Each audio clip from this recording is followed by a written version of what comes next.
Part 2 na mga ka-hunter.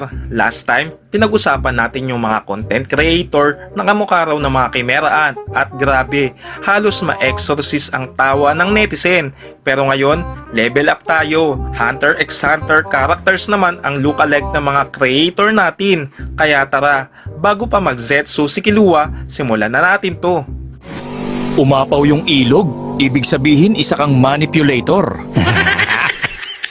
Top 5, Bongo. Si Christopher Bongo, senador, dating special assistant ni Duterte at isa sa pinaka-visible na mukha ng politikang Pinoy.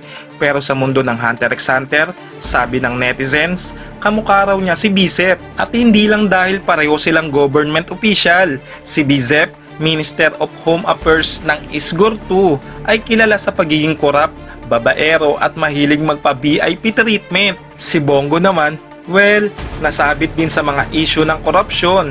Dawit din siya sa flood control projects. Literal na real world bicep arc ang dating. Parehong laging nasa likod ng boss. Parehong nasa gitna ng kontrobersya. At oo, pareho silang may aura ng ako na bahala dyan boss energy.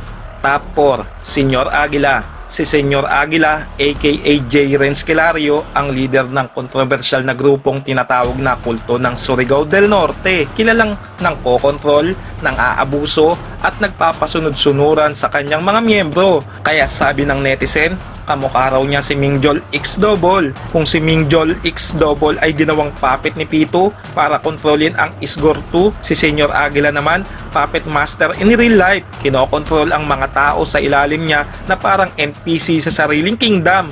Parehong may fake leadership, parehong ginagawang sunod-sunuran ang tao, at parehong may I am your supreme leader final boss aura. Camera and vibes na legit. Aray ko! Top 3, Otlum. Si Steve Arangco o mas kilalang Otlum, ang CCTV legend na kinuha ang cellphone sa isang kainan, pero ang depensa niya, hindi pagnanakaw yun. Hindi nga, huwag mo kung ano yun dahil hindi ko naman nanakaw. Sino ba ang makakita ng cellphone na nakatimbuhaya? Kukunin! Legendary meme classic. At sabi ng netizen, kamukha raw niya si Turtle ng kimeraan. Naalala mo ba yon? Yung eksenang pagkatapos patayin ni Meruem si Peggy, inutusan si Colt na linisin yung buntot, pero umepal si Turtle. Ako na lang po. Resulta, patay. One tail swipe. Epal kasi, literal na, boss ako na, tapos biglang offline. Parang cellphone na kinuha pero nakabalik din. Top 2, Aura Briguela. Si Aura, aktor, dancer, viral superstar at kamakailan lang tungkol sa kanyang gender transition.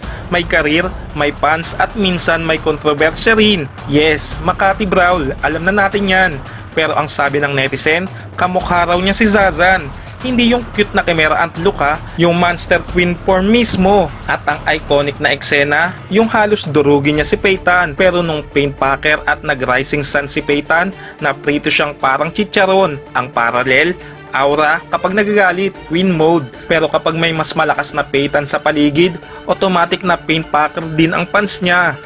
Top 1, Francis Leo Marcos.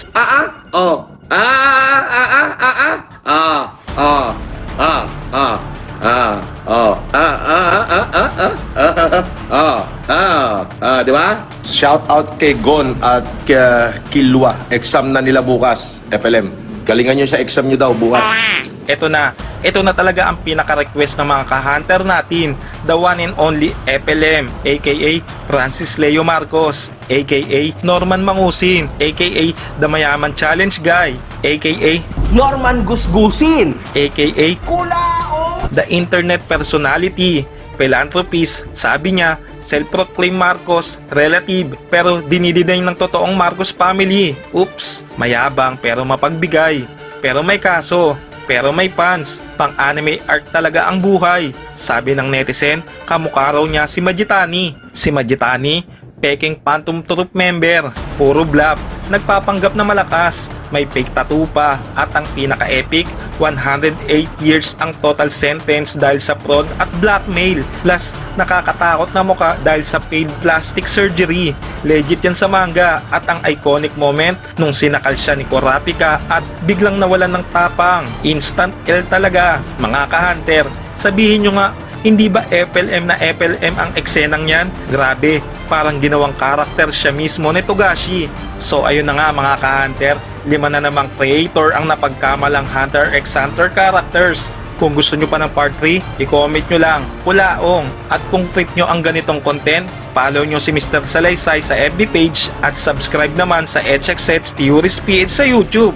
Salamat sa panonood at kita-kits sa next video. Hunter x Hunter memes hanggang dulo.